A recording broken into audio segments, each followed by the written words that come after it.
Welcome to Fringe Investigations, a podcast exploring topics on the fringe of this reality, including cryptids, paranormal, parascience, UFOs, conspiracies, and other unconventional phenomena. This is a collaborative effort between the Asheville Cryptid Society, me, the Cryptid Guy, and M&D Paranormal, sponsored by the Asheville Masonic Temple in downtown Asheville, North Carolina. If you would like to share a paranormal story, or you have evidence, or if you're interested in being a guest on our show, please contact us at 828-782-3766 or 828-484-1637. Our email address is ashevillecryptidsociety@gmail.com or mndparanormal@gmail.com. Welcome to Fringe Investigations. I'm your host, the Cryptid Guy. With me, as always, are Slim and Tiny. How we doing tonight, Slim? Doing great. Awesome. How about you, Tiny? How you feeling? Like a brand new man. You look like a $100 bill, my friend. Brand new $100 bill. We're going to be discussing Bigfoot and Cryptid 101. So tonight we're kind of going to give you a breakdown of what we feel is important to look for and what to bring with you. And Tiny's going to start us off. There's a lot of different ways to investigate Bigfoot and cryptid activity. I don't know about you, but some of the best methods that I've experienced are the common sense ones. You're interviewing total strangers about something that they may or may not have seen. It's a difficult process, and there's a fine line. A lot of times that you'll think a person's completely certifiable, but it may or may not be the case. Those are always kind of going to be the people that you're talking to, and I include ourselves in that.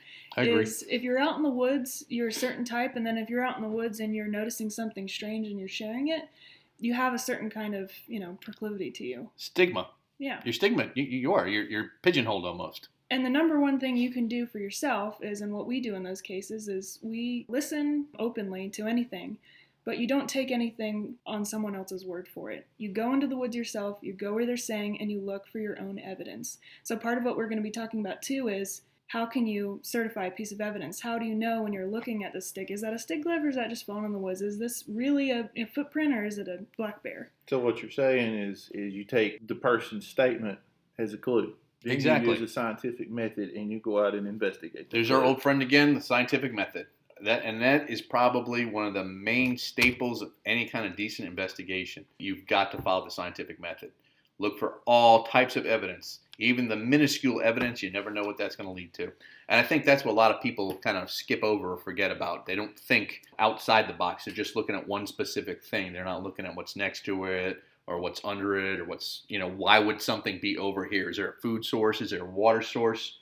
Is there a trail hidden around here? Are there animals? Is there livestock? Things like that. So that's what we always try to take into account. What is the whole area, the big picture? It's not just this one thing, it's the whole area.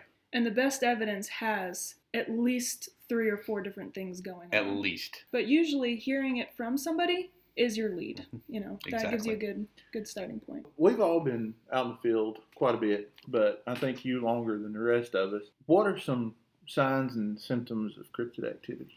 All cryptids are different, but let's take our fuzzy friend, the Bigfoot. All right. A lot of people have the same occurrences. Tree knocks. All right. A tree knock is when you hear like a piece of wood hitting against a tree. It almost sounds like a baseball bat hitting another baseball bat, and it echoes for miles. And it's really hard to kind of pinpoint where exactly that location from whence it came. Tree knocks are important, and then you hear other wood knocks, 2 pieces of wood being smacked together. And these things are loud. They are not quite yet. I think personally they do these things to communicate with other Bigfoots for miles around. I don't know if it's a communication thing. I don't know if it's like a Morse code for them. Maybe it's like the dinner bell. I honestly don't know. I personally think it's a way to tell other Bigfoot or Sasquatch that there's people around. You've also heard them in groupings, right? Oh, yes. They've got patterns and everything. One time I actually thought it was someone's stereo from like a far off distance because I almost want to say it sounded like a bass almost. But then when I started going a little further in the woods, I heard it again, and it was definitely a tree knock. But it was just like a repeated algorithm, if you will, of wood knocks. So again, I don't know if they have a certain amount that means one thing or communication. And anyone to say, oh, that means this specifically, they don't know. No one has definitive proof. If you see someone that tells you, oh, I'm an expert in the field, and this is 2 means this and 3 means that, they don't know what they're talking about. That's not true. But one thing we do know is that these creatures are much more intelligent than what most people give them credit for. Definitely. Mhm. So it's completely feasible that these knocks are a type of code. I don't put anything out of the realm of possibility, Tiny, but realistically, I think it's a signal. I personally think it's a warning that there's people afoot, or it's a dinner bell, or maybe it's both. These knocks will be louder than anything that a human could make hitting on wood. Well, the force behind the hitting is incredible. And you also have to keep in mind, know the woods that you're in. Are there woodpeckers in the area? Are there trees that are rubbing against each other? That makes weird squeaks. You all kind of have to know the woods and know what the environment is. And when you do hear a tree knock, you'll know. It will be definitely. So different. It sounds like a shotgun going off. And to that end, it's good if you're in an area where you're not accustomed to. Say we went to maybe South Carolina. It might be good to have a local with us that knows those sounds. And it goes back to something Slim just said. Always know the area. I tell people all the time, they say, hey, we want to go investigate or something like that. What's the first thing we should do? And I say the same thing every time. Know your area. Get maps. Get topographical maps. Do research in the area. When we do an investigation, we do so much research into the area. Tiny can tell you what crimes were committed in that area and when, because we want to know what the history of the place is, because it might not be cryptid. It might be falling into the realm of the supernatural at one point in time. We want to know if there's any kind of civil war, Revolutionary War, or anything that happened to the French and Indian War in that area, because there could be different aspects of what we cover, not only in the cryptid world, but the paranormal. So you have to know your area. Well, now, you say topographical maps. You say, make sure you have maps. Now, everybody's got a map on their hip. Is that good enough? Not for me. But for most people, yeah, I want to see it. I want tangibility, because you know what? Sometimes those batteries die. Sometimes you don't get signal. And let's be honest, where we go, we've gone 15, 20 miles in the middle of nowhere and had absolutely no signal. The cell phones weren't going to work. I like to touch a map. I like to have it in my pocket. I make sure it's waterproof, and if there's anything that need to be marked on it, we've done that prior. Again, it's just you have to be organized. You have to have a primary plan, a secondary plan. If that doesn't work, you got plan D. You have to be prepared. And that's what we always do. So you just talked about going 15, 20 miles out in the woods. We know that these creatures, as big as they are, need a lot of room to roam. They're probably well out in the sticks, but what would bring one closer to a home? I think a lot of farmers live out in rural areas, and they have livestock. And another real good indication that you might have a cryptid, when livestock starts to disappear, or you'll see wounds on livestock, like scars or scratch marks that you can't figure out how they got on there. And, along with that, livestock also has to eat, and they don't always eat grass. If you're feeding sweet feed to cattle and things like that, that's also an attractant to Sasquatch.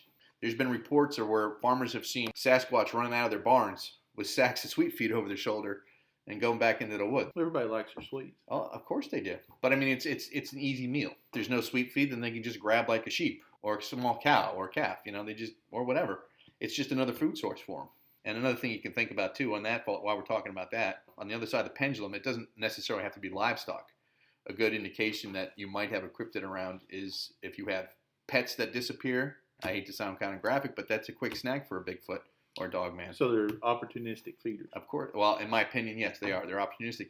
Some of them may be related to bear injuries or bear disappearances, because we know bears will attack animals. But the other thing you have to keep in mind is a lot of people leave pet food out. Now, that's going to attract any kind of animal. If you're a 9-foot, 1,200-pound North American primate and you're hungry and you get what's that? Oh, easy, quick meal. You're going to remember that and you're going to keep going back there. So if they're coming up to your house and getting at your pet food, they have been known to do other things around the house too, haven't they? Oh, yeah, plenty of things. One of them, and a weird one at that, is they'll throw rocks at the house or the barns or any of the structures at the house. But a lot of the times, all the structures in the house will have like little rocks and pebbles on the roof. The other thing they throw is pine cones, and then you look around and there's no tree that it would have fallen from. I've actually had an experience with that, and I was getting pelted with acorns, and I actually thought they were just falling off, and then I got clocked in the back of a head, and that's why I actually bring a helmet, just in case that starts happening again, because it could go from pine cone to rock. Have there been reports of Bigfoot assaulting people? Oh, many reports of people getting hit with rocks. I think most times people start to leave an area pretty much because they get rocks thrown at them. It starts off small, but if that doesn't get the point across, I think they'll escalate. All right, so aside from having stuff thrown, it sounds like they may be trying to get your attention or just mess with you. Is there anything else that they might be doing? They slap houses. They'll punch the sides of the house. They'll get up on the roof. This is also behavior from Dogman. Dogman does the same thing. They'll stare into the windows, particularly if there's children or women around. There's just something about that. So again, it's just one of those things. I don't know if they're attention seeking. I don't know if they're sizing up something for a quick snatch and grab.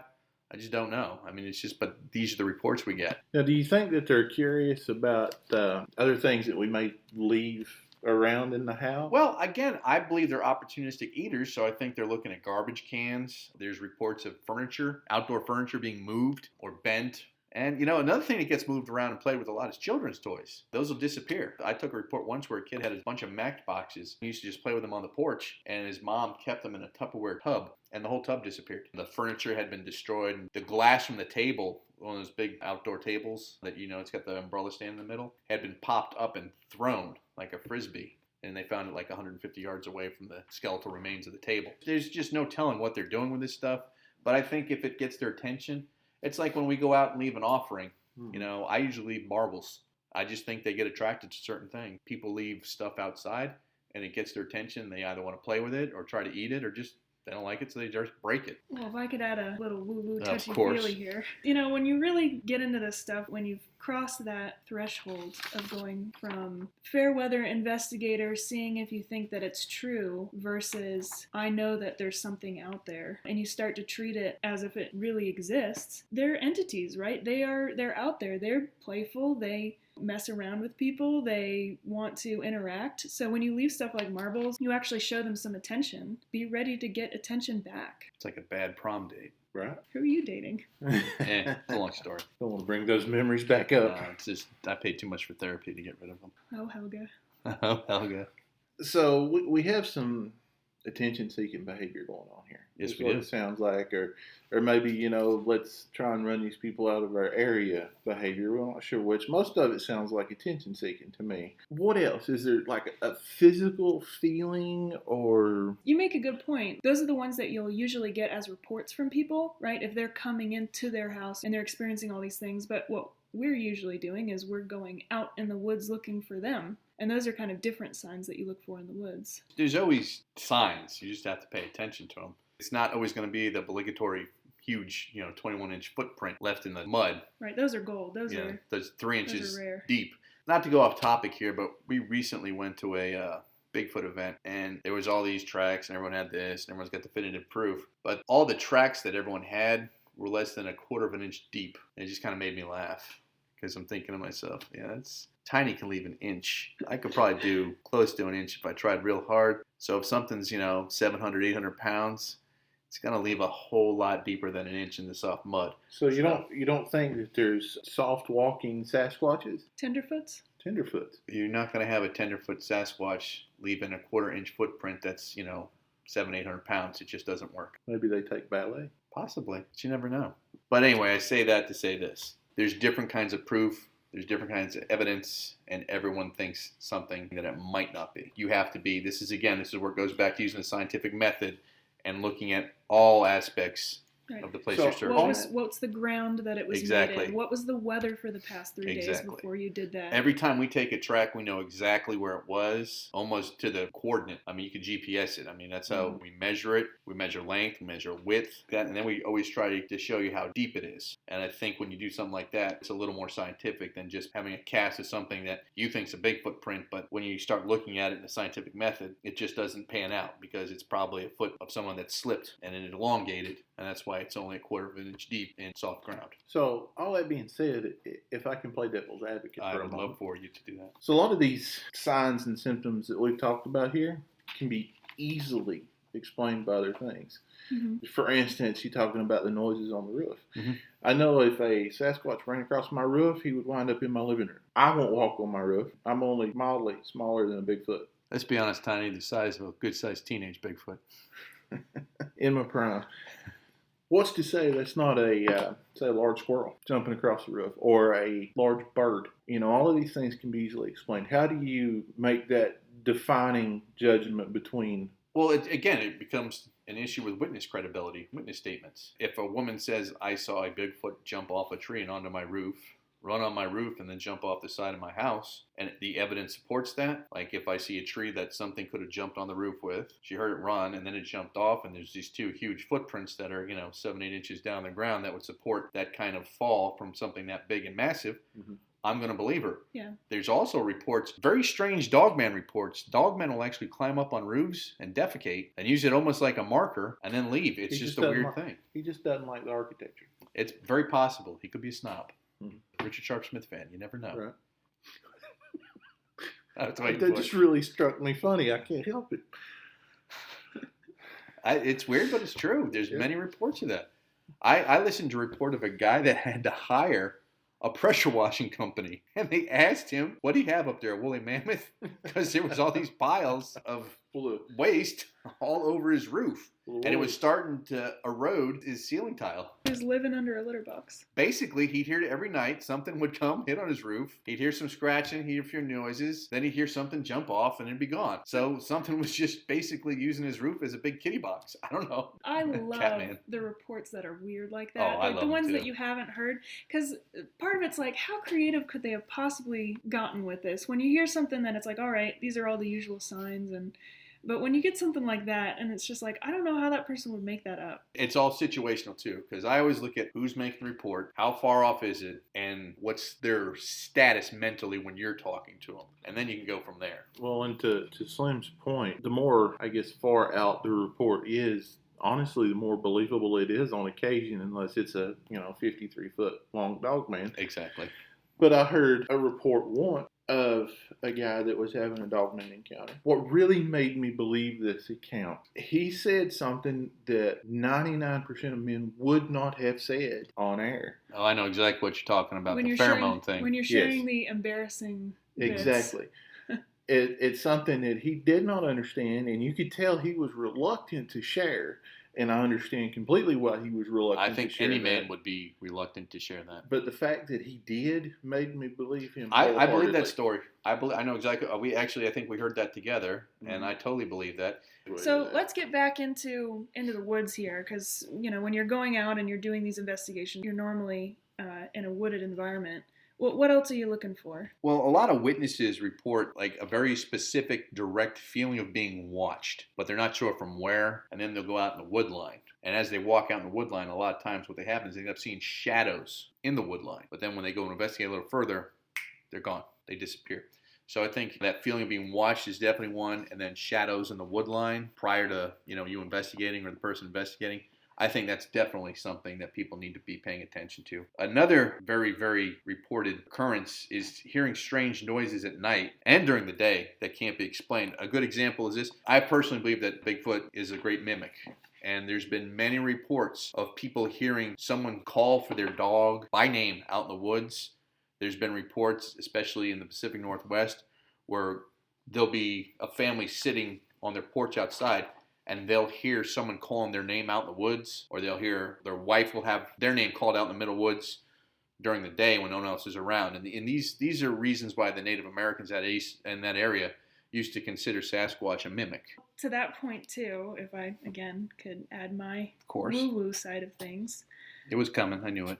Woo-woo. There's lots of lore and things, and especially in a Native American cultures and different tribes, that Bigfoot, Sasquatch, can actually shapeshift into different animals. They may not only be mimicking the sounds, but they may also be taking on that appearance. The things that I've heard behind that are the animal will look a little off. It'll have like different kinds of coloring. Like I've heard about like red deer, or I've heard birds that, should only be out in the day, they're out at night, or vice versa. I know you don't like that. It's not that I don't like it, it's a load of crap. You're talking about skinwalkers. Skinwalkers are different than Bigfoot. Skinwalkers, I believe. I think there's a certain magic, if you will, about the skinwalker. But I think that delves into Native American folklore, and most tribes, even on this side of the country, have a skinwalker legend. But I personally don't think skinwalkers and Bigfoot hang out together. Is that possible for something like that to happen? Yes. Do I think Sasquatch is doing the skinwalker thing? No, not at all. I think Bigfoot is a North American primate with a high intelligence that has been able to avoid humanity for this long. And I think that not only does he do that on purpose, but it's probably their biggest and safest defense mechanism against us. So I don't think they can magically turn into a red deer or anything like that. Well, I hear you on that, but I choose to remain open to the possibility. Oh, hey, there's always possibilities. Just yours is ridiculous. Tiny, what's your thought on that? I want to be there one day while we're in the woods doing an investigation, and we walk up on a Bigfoot, and he looks at us and disappears into a mouse and scurries off into the undergrowth. And then I'm going to ask you what kind of mushrooms you've been finding and eating. Doesn't happen, my friends. Does not happen. The foot does not do that. At least you haven't been there for it. No, I have not. I'll give you the 0.1% on that. Well, that's why we research. This is true. Is to find out the difference. Well, not the difference. The reasons why we've not found one. We don't have the definitive proof that we desire. Even though, personally, I think that the legends from so many hundreds of years back, through so many hundreds of thousands of peoples, it can't not be true, in my opinion. But that's why we research. Preaching to the choir, brother. Preaching to the choir. Slim, you're just too far out there. It's not realistic. Oh, that's why you keep me around. Anyway. Make you guys feel normal. We like our woo-woo. Yes, you do. So we're talking about physical evidence and things that you may run up on in the woods that are odd. Things that could be signs of Bigfoot, Sasquatch, like rock piles. You know what? You and I have come upon rock piles many times, and that's something I personally think it's a marker or some kind of boundary marker. I think they do it, maybe even directional marker. I think they stack them in a certain way, and it tells other Bigfoot, hey, we're over here, or food's this way, something like that. How do you distinguish between rocks that just by happenstance end up piled up, maybe from a landslide, or something that the Sasquatch may have Well, that's a good question, Tiny. And realistically, the rock piles that I've encountered were too intricate to just have fallen on top of each other. I mean, they look intelligent. They're stacked from smallest to large. They almost look pyramid-like in structure. They also do other things. They do wood glyphs. They do stick structures, and that's something more along the lines on Slim's expertise because she's been studying that a lot longer than I have.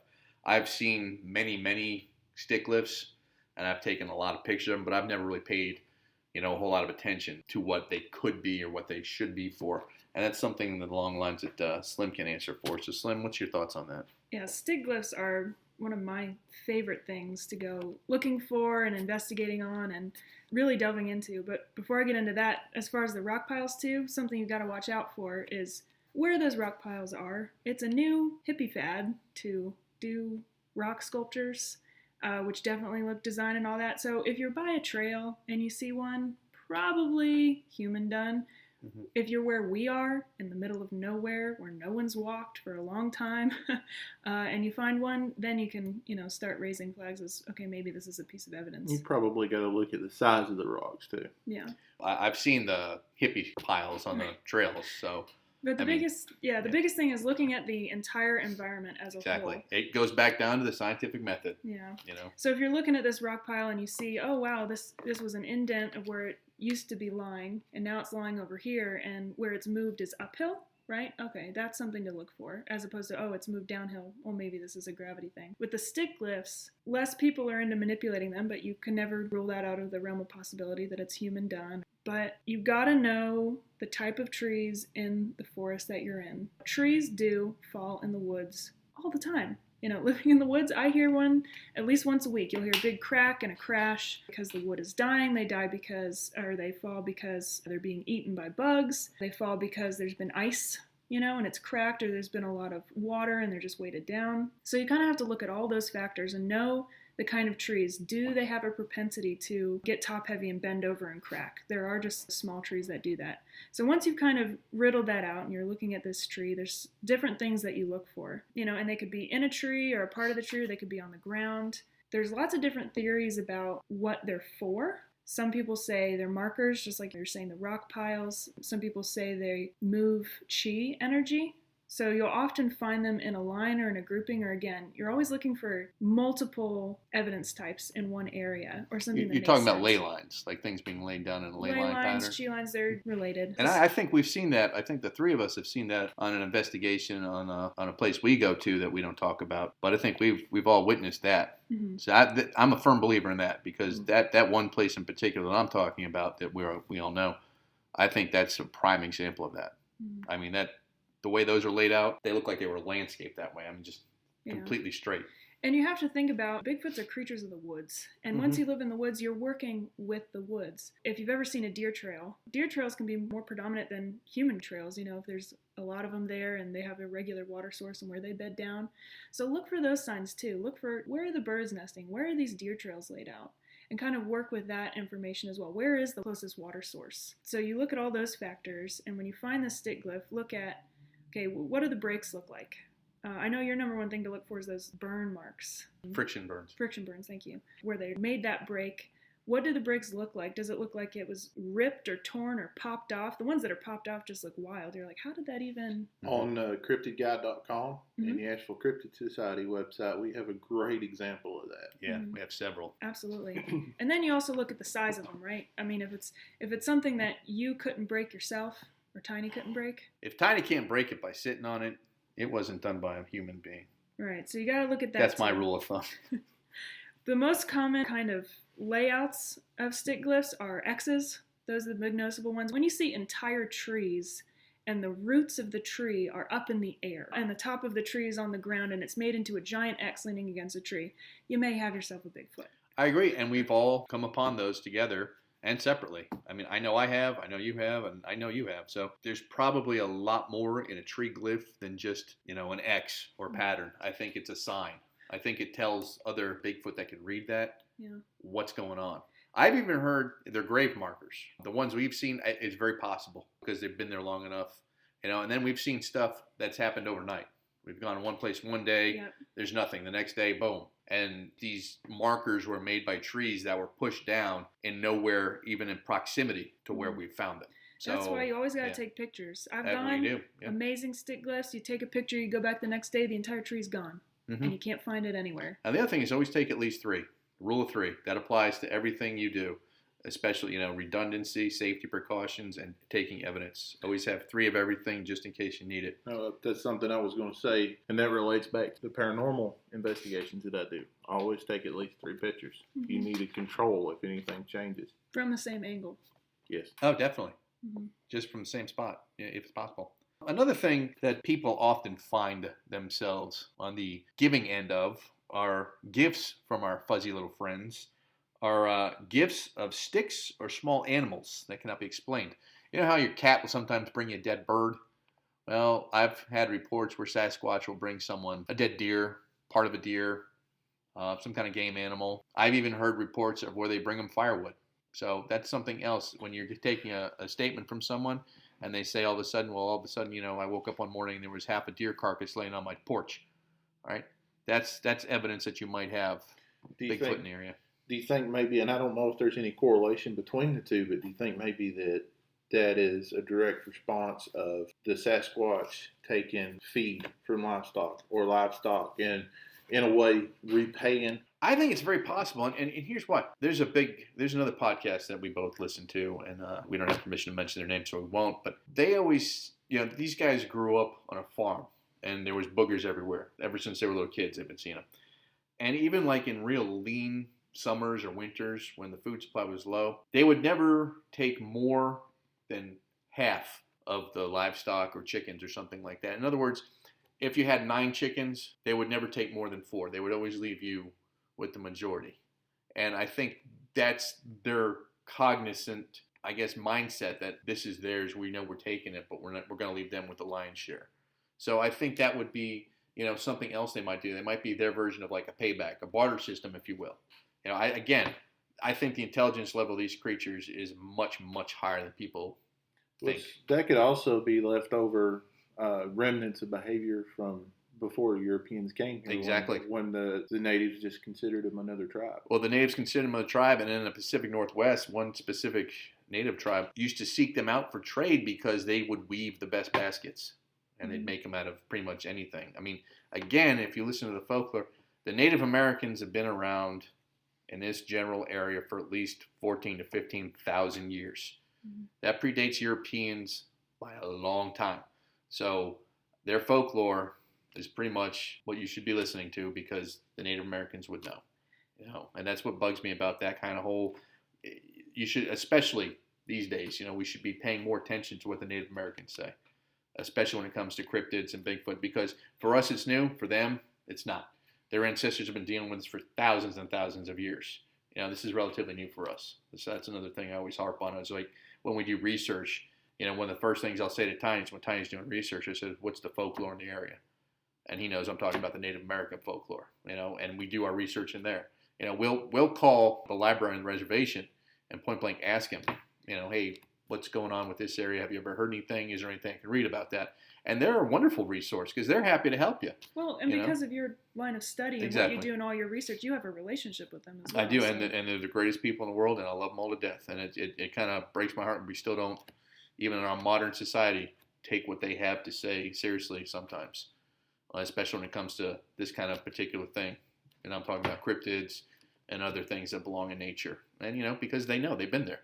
Again, they've been here 14,000 years longer than we have. I think they have a much better lay of the land than we do. So that's just one of my So there's points. one thing that we have yet to mention that I've always heard is the first telltale sign of a Bigfoot. Exactly. What's that smell? There was a report, actually it was a document. It was called the Miller document. And to my mind, it's never been disproven 100%, but it's one of those things where it hasn't been proven 100% either. But what the Miller document was, basically, it was about a guy named Dr. Miller, who was a Harvard graduate. And he was basically hired by the Forestry Service to do autopsies and studies of the different types of Bigfoots in the United States of America. And while we were talking about that smell, he actually, one of his autopsies reports that they had scent glands on their forearms. And that was in 2 of the types of the 4. And it was in, I want to say it was a type 2 and type 3. So type 1, the patty type, does not have that. As far as I know, I could be wrong, but I'm pretty sure. The type 2, the more Neanderthal Cro-Magnon looking one, the ones you find in Texas, they have them. And I think the type 4s that look more like Neanderthals, they have them. I do not, I'm not a firm subscriber in the Dogman type Bigfoot or the type 3. I think Dogman is a whole separate issue, but again, that's not for me to decide. But in the Miller document, he talks about how he gave them classifications for species and all these other things. And if you Google Miller document, you can find it and read it yourself. It's actually kind of fascinating. But he goes into detail about these scent glands and how they're not too different from great apes. So I think that might be a feasible thing, and I think what they do is they use that when they're either scared, stressed, or they just want something to go away from them. I think it's a defense mechanism. So I think when that smell, what is that? It smells like an open sewer. I think that's just the scent glands that they allegedly have. And to a much smaller extent, black bears have that scent as well. Something to keep in mind. That's true. Well, most animals can have a scent gland. I mean, you have to pet ferret. You have to have a ferret descented before you can have it as a pet. I mean, because otherwise it's just going to smell to high heaven. So, I mean, it's not unprecedented for nature to give animals, a scent gland for defense or to attract one of their species. Or, I mean, I'm not going to proceed to even think about what nature's thinking. So it's just not a real possibility for me. So, question for you about the different types, because before I had joined the Asheville Cryptid Society team, I didn't even know that there were different types. Mm-hmm. Those are regional, right? Regional, but again, I think, and this is my whole hypothesis on this, is I think they migrate with the seasons depending on where they are. I think like the skunk apes in Florida, I think those guys, those are type 2s and 4s, allegedly. I think they stay there because there's a food supply constant year round. I think the big types, like the patty types, that's a type 1, I think they migrate. And where do they migrate to? Well, I think they go when it's summer. Let's just say in the Pacific Northwest, when it's summer, I think some of them stay up in the higher areas of the state, but I also think some of them migrate up into Canada simply because it's cooler. There's a vast food supply, And I think it's just something they do. And they've got the Sasquatch Music Festival up Exactly, there, and they have the Sasquatch Music Festival up there. And I think another thing they do is I think they go across Canada over the summer, and they pretty much just transverse the continental United States, and they come down the Appalachian Trail. And I think towards the fall, I think we see them in this area more because they're coming back down the Appalachian Trail and they're looking for food. And maybe they spend the winters here because it's less, it's more mild. It's not as cold here as is up there. And I think when spring comes around, they go back up. And I think they just do a whole migration pattern. And that's just, like I said, I can't prove it. That's just my personal theory. But I also think that's why you see so many different types, in different states. You see type 1s in Maine. Well, what's a type 1 doing in Maine if it's predominantly type 4? It's probably migrating. And I also think they probably interbreed, and that would explain why you have like the red-haired ones. I think when people report the white ones, like in Whitehall, New York, I think that's probably just age. I think they age the same way we do. So I think these different types, I think they do some interbreeding, and I think they come up with different sizes. And the southern ones tend to be smaller, and the ones up in the north, they tend to be bigger. The biggest report I've ever heard that I thought was credible was a 14-foot type 1 male. Now that's massive. It's a big boy. Well, I have to tell you, I really like that migration theory of yours because it just makes sense. I mean, if you're living off the land, just like Native Americans when they still had the run of their own country, they were migrating as their food migrated. Exactly. Makes complete sense. We've been talking about evidence, physical and otherwise. I want to go in the woods now, and I want to find this evidence. I want to find this for myself. I want to come out with a Bigfoot cast. I want to come out with some dogman poop. What should I take with me? Alpo. Alpo? Well, I always tell people the same thing. If you're going into the woods for 2 or 3 hours, there's a list that I always tell people to bring with them. And if you're going camping, there's an extensive list that I tell people to bring. And if you go to fringeinvestigations.com, we have a downloadable checklist of things that you can do for both a day investigation and an overnight investigation. But since you brought that up, there's a few things that I always tell people to make sure they have on them, whether they're going 25 yards into the woods or a mile into the woods, depending on duration, time of day, things like that. And this first list is just for maybe 2 or 3 hours in the woods, less than 2 miles. So number one, and I think everyone's going to have this anyway, is always bring a cell phone. Okay? I use my cell phone as my main camera. Now we bring other stuff with us, but we always use our cell phones. And here's why. There's 2 reasons. One, it's convenient, and 2, if you find like a really cool picture or some evidence or something like that, it's so much easier to take a picture with your cell phone, and if you have signal, send it. Get that thing up, put it in your Google Drive, do whatever you got to do, or send it to whoever. And just that way there's automatically 2 pictures, because if something happens to that phone, you don't have it. Well, if I can add one other thing there, is when you take a picture with your cell phone, you automatically have GPS coordinates. And there you go. There's that too. So and if something, God forbid, does happen to you, and you've sent that, it's my belief that the authorities can probably pinpoint your last known location from that. Another thing I always tell people, now, as you know, we here at Fringe Investigations, we believe in carrying firearms only if you've had the proper training and you're properly certified. I myself bring in a sidearm. I know Tiny does too. The woo-woo kid's a little on the fence with that, but And let me say this on that topic too. We carry the firearms not to shoot a Bigfoot. Oh, definitely not. Yeah, let's let that be clear. We don't want to hurt. Do not any want to hurt a Bigfoot. I carry mine more for the crazy people we may run into. We're not going out here to bag and tag a Bigfoot. We are no-kill, incidentally, people. We are on the no-kill side of things. They are our friends.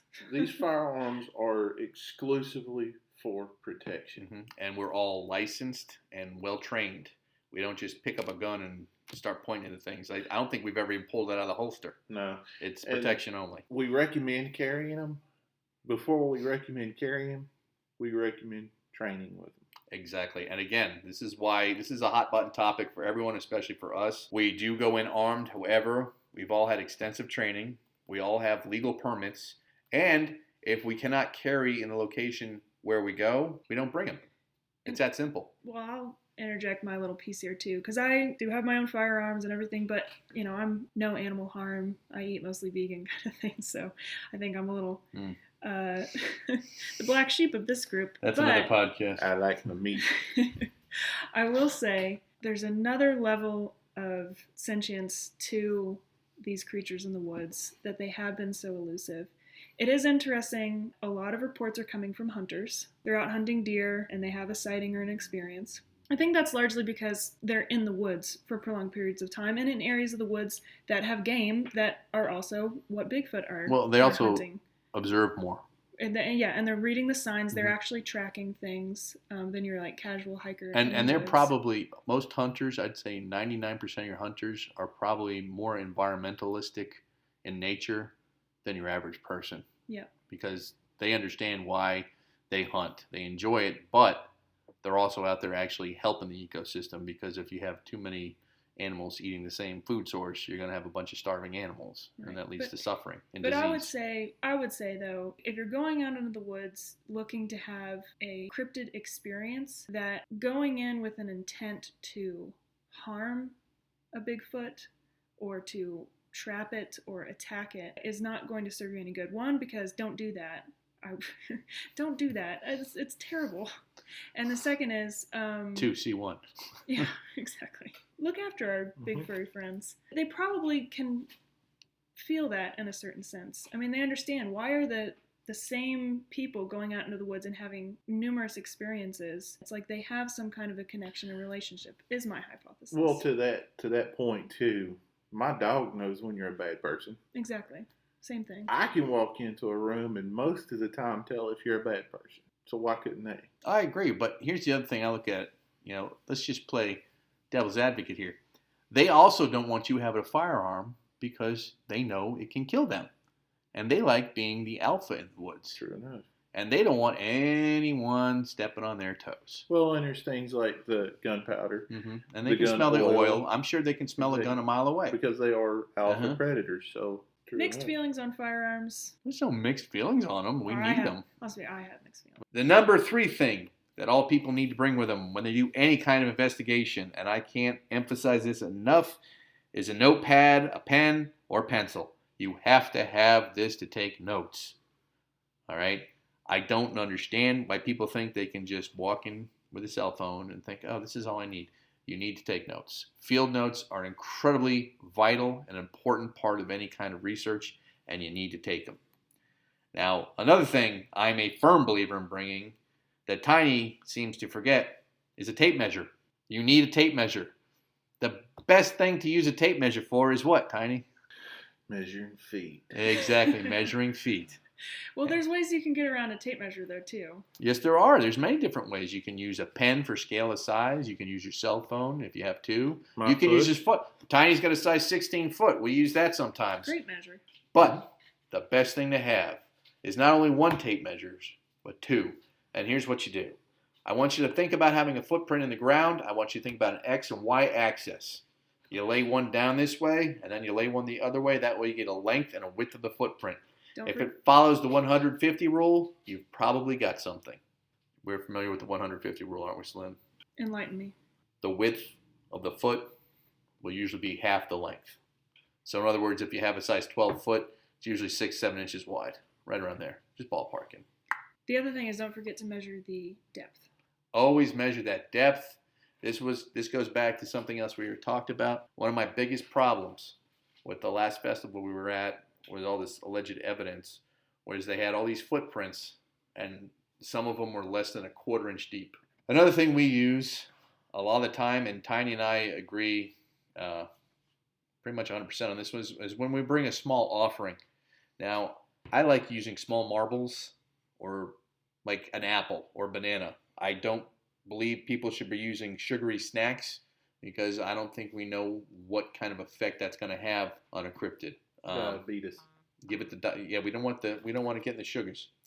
Tiny does something that I always like, as when we go anywhere, Tiny leaves an offering of tobacco for any of the elementals that might be there. Tiny, you want to talk about that a little bit? Well, that goes along with the paranormal side of things, and cryptid research and paranormal research and ufology, they all go hand in hand in some way or another. I believe personally that there's such a strong connection between the natives and Bigfoot or Sasquatch, whatever you want to call him, that they still hang around what once was sacred ground. Anytime you set foot on sacred ground, you want to come in peace, or you will stir things up you don't want to. I also believe that our big hairy friend will understand that peace off. And again, that could be their elevated intelligence. It could also be a remembrance from when they were closer to the native tribes. But that's why I do that. Well, it's always worked, and I enjoy it when you do it because it makes me feel safer. Something else I always recommend for people to bring at least one of is a flashlight with fresh batteries. I don't care if it's 12 o'clock in the day. Once you're in the canopy of the forest, deep enough, that flashlight can become handy just at 12 o'clock in the night or 12 o'clock in the day. It just depends on where you are. It's all situational, but you should have one regardless. Another thing I always tell people to bring is something I'm a firm believer in, is a digital recorder. The second I step foot in the woods, I hit that record button. We've had recordings of stuff that we're hearing sounds in the background off the recorder we never even heard.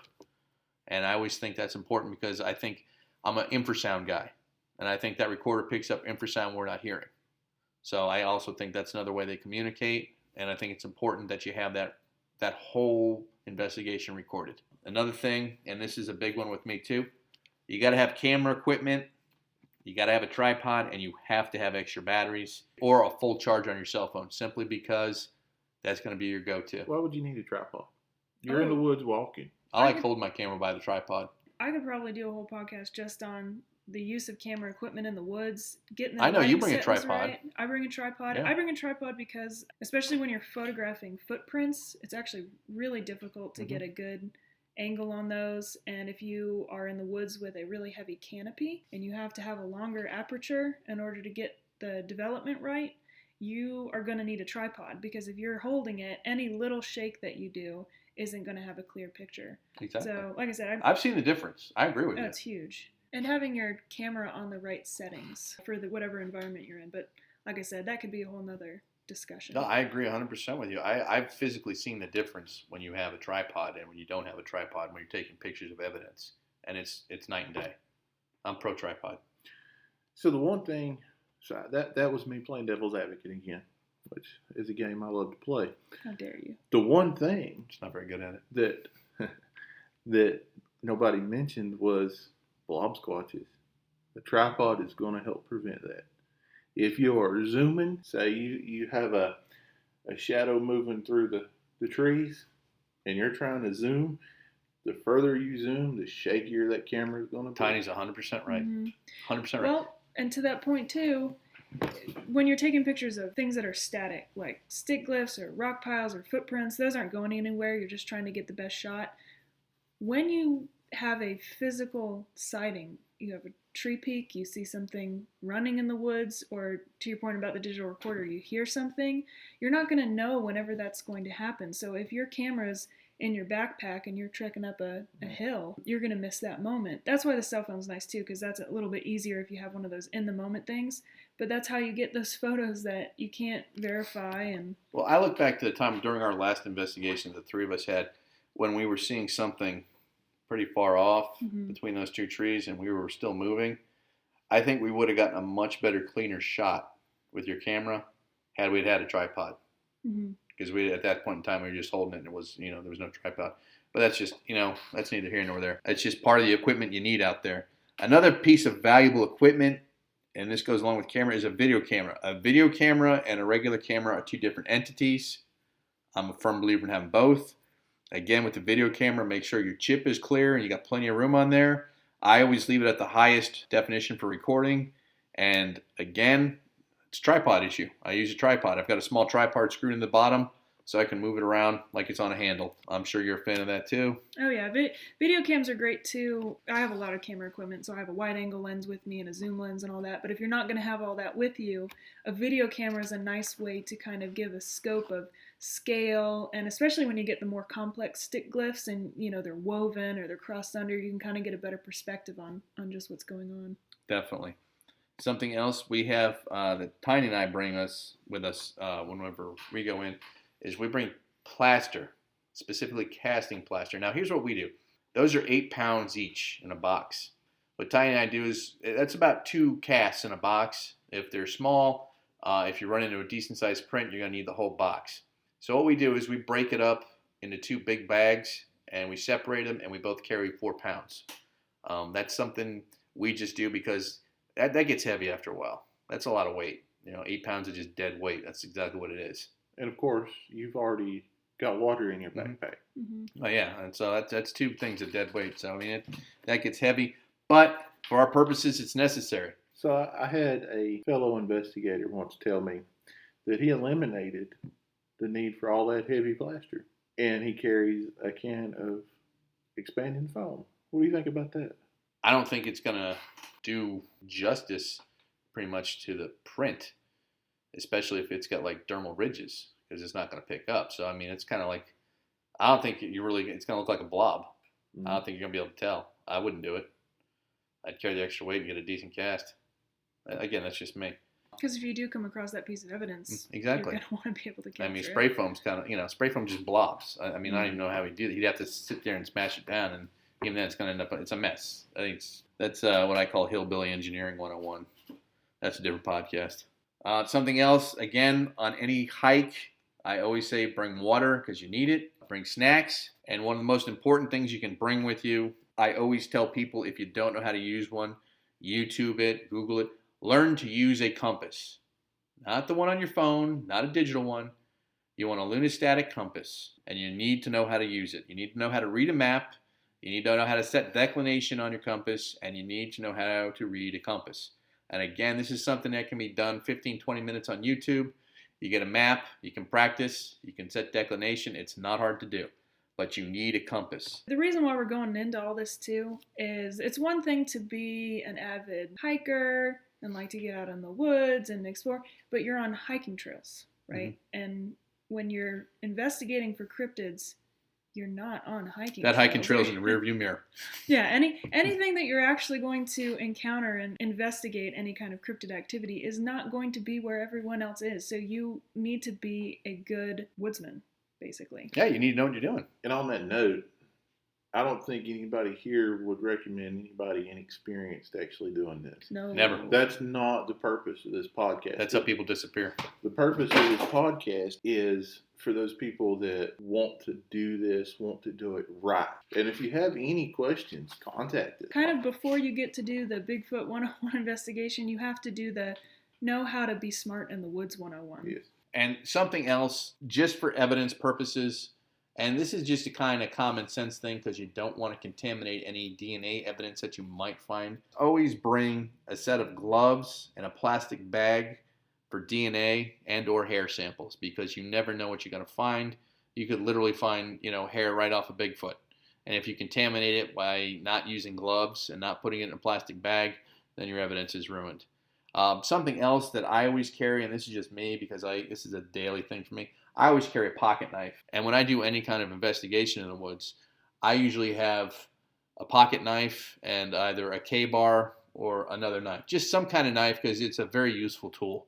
And something you can use to help measure stuff, or, if you get in a pinch somewhere, it's good to have. That's just what we bring on, a day hike or day investigation. We'll put our list of what we think you should bring on the Fringe Investigations website, fringeinvestigations.com. Is there anything we're missing, Tiny? Not that I can think of right off the top of my head. There's one question, though, that we have to ask. We have to end the mystery right here. What do you call a plural version of Bigfoot? Big feet. Bingo. I was going to say Bigfoots. Oh, no. Actually, it's one of those words that kind of, the same word means plural as it does singular in my book. Like there's 2 Bigfoot. Yeah, I think I can agree with that. It's like mouse. I still prefer... Geese. Goose. Still prefer the old-timers version. Booger? Boogers. That would be the Tennessee, and we call them boogers up here. That's it for this episode of Fringe Investigations. Thank you for listening. We will have another episode very soon. And remember, keep believing.